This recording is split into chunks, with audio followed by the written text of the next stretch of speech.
That blue wall has crumbled for Kamala. What does that mean? Well, we're going to hear from Democrats on Fox News in their own words on what it means to have the blue wall crumble. It's very bad news for her, and that's very good news for us. I'm John Mike Keene. How could I possibly be happier? I haven't even voted yet. I'm getting ready to do my early voting, in-person early voting. I haven't even voted yet, and the country's already being saved by Kamala losing before I even get to step into the voting booth. The New York Post reporting that Democrats in Pennsylvania, that all-important state, say that Harris is, quote, AWOL and being outmessaged. These are Democrats saying this. AWOL, that's absent without leave. Those are Democrat sources saying she is not shown up. Now, this is how someone like her, when she gets depressed and she gets angry, she's been known to just disengage. She simply doesn't show up. She can't be in the room.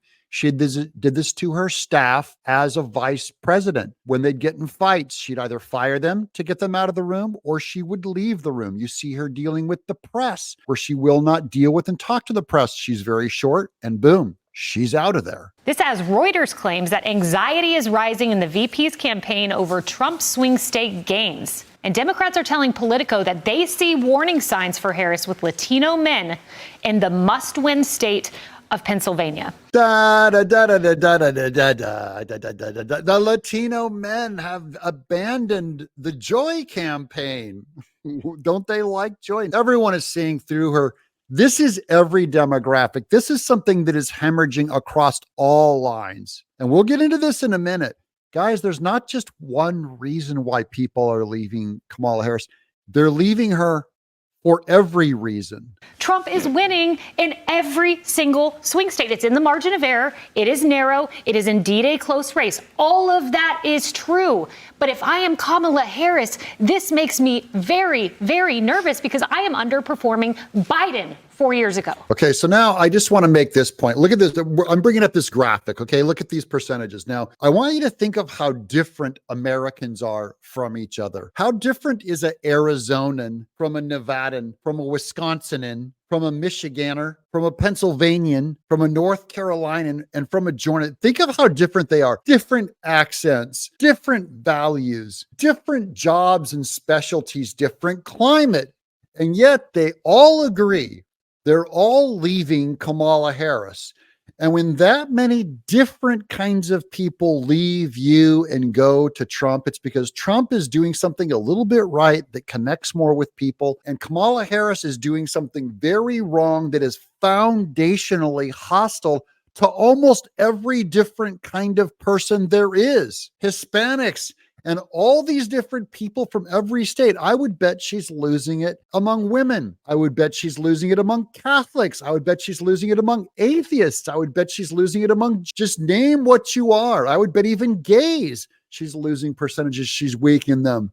It's foundational. It's too big of a problem. Can they turn it around? Oh, heck no. And the trend, of course, she at one point was ahead in a majority of those states. Yes. Again, but within the margin of error. So we've seen a trend from the beginning of Donald Trump. They did all kinds of things, raided Mar-a-Lago, sitting in a trial, being indicted, being convicted. None of it affected him. Getting shot, almost, shot at twice. Oh, no, those didn't do nothing for her. Those actually helped Trump. They actually are why Trump is winning. None of it affected his trajectory. It did affect his trajectory. It made it better. You missed it, Tammy Bruce. He's winning because of it. What we're hearing with these leaks about her staff and that she's not there, she's not participating, mirrors what we heard from her staff that constantly left when she, as being in the White House as vice president. It's the same kind of complaints. Not engaged, not participating. We're lost. We don't have direction. She's terrible with people. She's cruel and petty. I could go on and on with that list, but this is her modus, guys. This proves that she can't be president. Okay, she's a quitter. She gives up. She disengages. It mirrors those complaints. It's not a surprise. They also got nervous, too, when she failed to get some of the key endorsements from some of the organized unions that Joe Biden got before. And that really does show that there is a break with union leaders and its members. Name any demographic. Well, how about among union members? Oh, yeah, they have a big problem with Kamala Harris. Union members. Doug? Yes? My feeling on this is when people start finger pointing inside the party when you're 20 days out, that's never a good sign. It's, in fact, Laura, you're absolutely right, a very bad sign. They're in a panic. They're falling apart.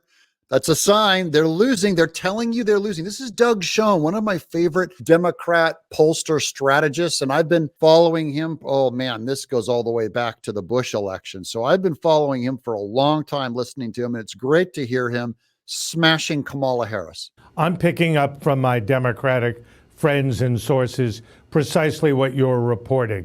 The so-called blue wall of Michigan, Wisconsin, and Pennsylvania is eroding for the Democrats. Oh, yeah, this is good news. It's crumbling. It's actually so far gone now. I don't know. She can't get it back. It's too late. What could she do? Go walk on water? There is a level of disorganization on the ground and incoherence vis-a-vis the messaging that is clear. And what I'm picking up is that the Harris campaign really doesn't have a closing message or strategy, as we, I think, saw in Bret Baier's interview with Kamala Harris. Yeah, she can't have a closing message if she doesn't even have an opening message yet. She hasn't established who she is. No one knows who she is. So by now, a presidential candidate should be closing up their messaging and wrapping things up and getting ready for the election. She's still establishing who she is. She's still trying to prove to Michigan that she wants to be president. That she still has no economic policy. She tells people to Michigan, just go check my website. Yeah, her points on the economy didn't really hit home. And the number one issue, she still doesn't really have an answer except saying, look at my plan on my website. Yeah, and there is not a clear sense as to what she's going to do different than Joe Biden, which, as you point out, close to 60% of America has made them feel worse off. Yeah, she's done. She's done because she didn't cure what's wrong with Biden. You know what's wrong with Biden? It wasn't that he was old. It's that he was an SOB with terrible ideas and terrible practices. So she's a young SOB with terrible practices and a female version of it. She didn't solve the problem. Problem is their values and their plan, not their age and her gender. She hasn't done it, and I don't have a sense, Laura, she's going to do it. Well, she only has 20 days left. Too late. Can't turn that Queen Mary around, guys. Wrap this baby up. Push harder for Trump.